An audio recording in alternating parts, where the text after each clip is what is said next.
Seguimos adelante en Telebuen Día, recibiendo con gran gusto esta mañana a Andy Faur, es sociólogo argentino, máster en judaísmo, rabino secular y laico, no religioso. Aquí empieza la primera pregunta o la dificultad para comprender rabino secular y laico, no religioso, algo así como judaísmo sin religión, ¿acaso también sin Dios? ¿Qué tal? ¿Cómo andan? Hola, buenos días, Daniel. Todo muy bien. Mucho gusto en recibirlo. Bueno, ¿cómo se decodifica esta definición? Es una definición relativamente nueva, Daniel, porque así como el judaísmo va cambiando a través de los tiempos, no es una situación estática. Entonces, generalmente tendemos a confundir o mezclar, es decir, el judaísmo es una religión. Y desde el punto de vista nuestro, digamos, laico, consideramos el judaísmo como una cultura. Y la mayoría de los judíos que participan de las comunidades participan de la cultura judía, de las tradiciones judías y algunos de la religión judía. Entonces, lo que pasa es que al confundirse el judaísmo y religión, digamos, queda pegado el tema, pero es mucho más amplio. Claro. Cuando usted se presenta genera esa sorpresa, por supuesto, naturalmente. Porque es natural o común decir, un rabino es una persona religiosa. Claro. Pero no, o sea, van más allá de eso, y al considerar el judaísmo como una cultura, el rabino es una especie de líder, de maestro, de guía espiritual para el público judío que no guía su vida por los preceptos de la religión judía. De eso vamos a hablar en unos minutos. Si le parece, vamos a contextualizar en el tiempo lo que fue un momento importante de este movimiento en 1980, en los Estados Unidos, ¿es correcto? Exactamente. ¿Allí qué sucede? Ahí empieza básicamente a conformarse el movimiento, que es cuando un rabino reformista de Estados Unidos, llamado Sherwin Wine, que fue el creador del movimiento laico humanista judío, por razones filosóficas o teológicas deja de creer en Dios y se convierte en un rabino ateo. Entonces, esa nueva concepción, digamos, como que rompe los parámetros básicos que uno tiene, pasa a definir el concepto rabino de otra manera, ya no de una perspectiva religiosa, sino de una perspectiva laica, secular, en ese sentido. O sea, pasa a ser un líder de una comunidad que no guía su vida, de una comunidad judía, ¿sí? Que no guía su vida de acuerdo a preceptos religiosos, como es común entenderlo. Si me permite la grosera afirmación, un rebelde con causa. Y algo así, pero no es nuevo esto, Daniel. O sea, si vamos a la historia, ya tenemos un rebelde con causa mucho más famoso que nosotros, Baruch Spinoza, el filósofo, claro, que ya en el siglo XVII vino e hizo una revolución en el judaísmo, una revolución filosófica, sí, una revolución teológica. Y bueno, a partir de entonces podemos decir que es el primer judío laico. Y a partir de ahí, digamos, con sobresaltos, vemos que estos cambios. Bueno, Spinoza, que además tenía lo que ustedes abrazan desde el principio, el concepto muy acentuado del humanismo. Por supuesto. Es central en la ideología. O sea, viene el concepto laico, o sea, no religioso, pegado al humanismo. O sea, el ser humano como centro de la creación, el ser humano como ente soberano, el ser humano como ente independiente, ¿sí?, que no depende de causas sobrenaturales o de otro tipo de causalidades, sino como ente soberano que toma sus propias decisiones en función de la razón y la ciencia. Está bien, bueno. Y no de creencias. Y no de creencias religiosas. Supranaturales. Supranaturales, bueno, muy bien. Vamos a instalarlo a usted geográficamente. Nació y vivió en Argentina. ¿Verdad? ¿Y ahora hace cuántos años que está en Israel? 21 años ya. 21 años. ¿Estuvo por Uruguay? Estuve por Uruguay, también estuve aquí 3 años trabajando hace ya 12 años. Estuve 3 años trabajando en temas de educación aquí en Montevideo. ¿En temas de la educación? Sí. Bueno, el gran desafío, digamos. Absoluto, sigue siendo siempre un gran desafío. Que también se plantea muchas veces cuando uno empieza a considerar este asunto de la educación, aquellas vertientes, la formación en valores o la formación con un anclaje religioso. ¿Usted tiene opinión formada sobre eso? Sí, por supuesto. O sea, soy un devoto de la educación hacia los valores pluralistas, tolerantes, abiertos. No es que estoy en contra de la educación religiosa, no lo estoy, ¿está bien? Pero me parece bien que el que elige lo haga. Pero desde el punto de vista humanista, digamos, proponemos una educación humanista, ¿sí? Anclada en valores universales, progresistas, abiertos, interculturales, que realmente pueda respetar al otro y tener un diálogo, ¿sí? No llevarlo al choque, ¿no? a esa, yo soy así, vos sos así. Somos distintos, podemos entendernos, podemos dialogar. Bien. Ustedes sostienen, por ejemplo, que la creación del Estado de Israel puede ser interpretado perfectamente como un acto secular. Es, sin duda, un acto secular. Es un acto secular. Sin duda. El sionismo, ¿no? Sí. El movimiento que llevó a la creación del Estado de Israel en el año 1948 es un movimiento eminentemente secular humanista. Fueron seres humanos, gente que tomó el destino en sus manos y creó un Estado que durante 2000 años había dejado de existir. Y no esperaron, hablaste de términos o valores religiosos. Según la tradición judía, hay muchas personas que están esperando la llegada del Mesías para que se cree el Estado de Israel. Y el sionismo justamente no esperó. Bueno, cuando ustedes asumen estas posturas, también asumirán que ya no son una piedra, sino una espina en el zapato de la colectividad, de la comunidad judía. ¿Es probable? No, ¿por qué?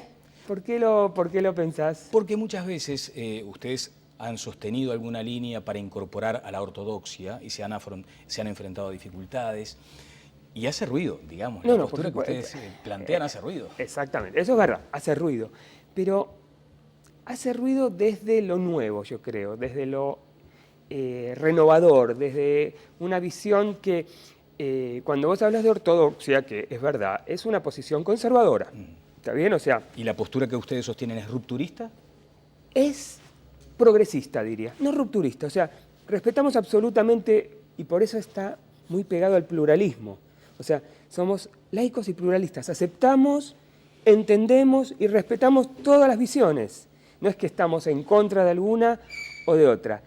Pero desde ese punto de vista queremos que nos respeten a nosotros, a la nuestra, como vemos en forma distinta, nueva. ¿Y qué es ser judío hoy, Andy? Ser judío hoy es... También depende de dónde, porque una forma es en Israel y otra forma es en un país como Uruguay, por ejemplo. ¿En Israel, por ejemplo? En Israel es la vida diaria. O sea, ser judío no tiene una particularidad, ya que la mayoría de los que vivimos en Israel somos judíos, entonces se manifiesta en el día a día. Se manifiesta en salir a la calle, en hablar hebreo como el idioma oficial, en tener el día de descanso, el Shabbat, el sábado.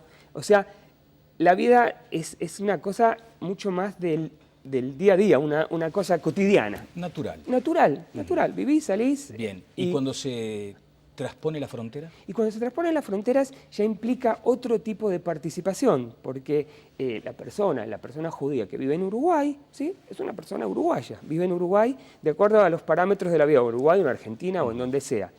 Y la participación en la comunidad, en las instituciones comunitarias, implica otra dimensión de la vida judía. ¿Sí? La participación en una comunidad, en una sinagoga, en un club, ¿está bien? Entonces, es la forma de vida, por eso es más fácil desde nuestro punto de vista definirlo como una cultura. ¿Está bien? O sea, hay una participación dentro de la cultura del país donde vive, claro, y hay una participación dentro de la cultura judía, que en la mayor parte de los casos van juntas. ¿Lo discriminan o se discrimina? Ni una ni otra, ¿por qué? ¿En dónde? Bueno, por ejemplo, volvemos al punto de lo que ha surgido como el gran debate de estos tiempos. Sí. La discriminación que sufre muchas veces el judío, el antisemitismo, y a veces me imagino en una balanza, instalando lo que también se ha sostenido, que muchas veces se abroquelan, hasta por una cuestión cultural, claro, se abroquelan detrás de sus convicciones, detrás de sus celebraciones, detrás de sus creencias, costumbres, y es como una forma de establecer un muro. Sí y no. Depende quién es. En general vas a ver todo tipo de personas. Hay gente, como decís bien, Daniel, que se abroquela, que se cierra, de nuevo, por cuestiones culturales. Pero eso muchas veces no implica estar en contra de otro, sino cuidar lo suyo, ¿no? Y eso muchas veces, a veces se malinterpreta, ¿sabes? No, así como uno hace lo suyo, respeta lo que hacen los demás y no hay ningún problema. Yo en ese sentido, nosotros, las personas laicas, somos más abiertas, somos más Claro. predispuestas al intercambio, a la universalidad, al intercambio cultural. Yo viví, como me decías, viví 3 años acá y yo nunca sufrí ningún tipo de discriminación. Pero esto lo trasladamos del otro lado del mar a Francia, por ejemplo, y hoy es una situación muy complicada. Claro. Los judíos de Francia sufren discriminación, persecuciones. Sí, sí. Y estamos hablando de Francia, ¿no? El país de la Revolución Francesa, es de no creer. Claro, estas elecciones en Europa también encendieron varias luces de advertencia. Sí, absolutamente. La derecha subió mucho, la derecha dura, aumentó mucho su caudal. No obligatoriamente por cuestiones de discriminación y antisemitismo, o sea, en general la discriminación en Europa la sufren más los árabes, los musulmanes que... Pero el antisemitismo estuvo planteado. Está ahí, siempre presente, siempre candente. En Europa es increíble, o sea, en el resto de los países, Latinoamérica, digamos, no es fuerte. Advierten como una regresión el resultado de estas elecciones parlamentarias. Sí, una regresión y que los europeos están muy preocupados, los europeos mismos, digamos. Claro. Están Desde el punto de vista político, ¿cuál es la situación hoy de Israel? Hoy Israel está en un status quo, ¿sí? Es un status quo que siempre es tenso, ¿no? O sea, siempre es tenso porque el conflicto con los palestinos siempre está latente y no va ni para atrás ni para adelante. El conflicto como parte de la cotidianeidad, o sea, Sí. es intransferible esa sensación. Sí, y desde mi punto de vista no buena, porque la mayoría de los que vivimos en Israel querríamos una solución pacífica, vivir en paz, en convivencia. Y cuando asoman estas fórmulas para transitar por un camino hacia la paz, el israelí que vive en esa situación de tensión permanente, ¿cree en estos procesos? Sí, no. Te estás refiriendo, Daniel, por ejemplo, a la visita del Papa. Ahora iba a ir, sí. Exacto, y a lo que hizo él, que realmente fue una visita muy, muy importante, muy interesante. Causó un gran impacto, una gran sensación. O sea, Francisco es lo voy a decir, un personaje sumamente interesante y muy tiene muy buenas intenciones y muy buenas ideas. Y es argentino, además. Y es argentino, además. ¿Qué vas a hacer?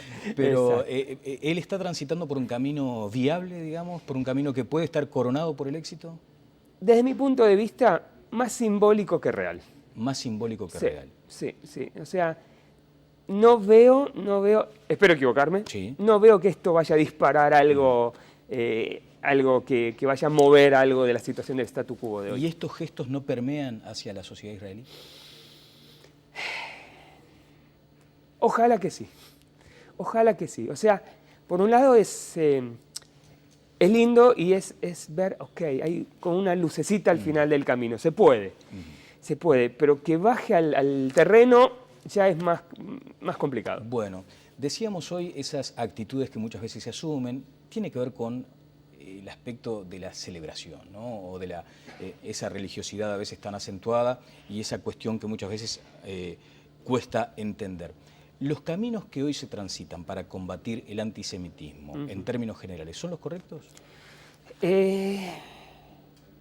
Sí, mira,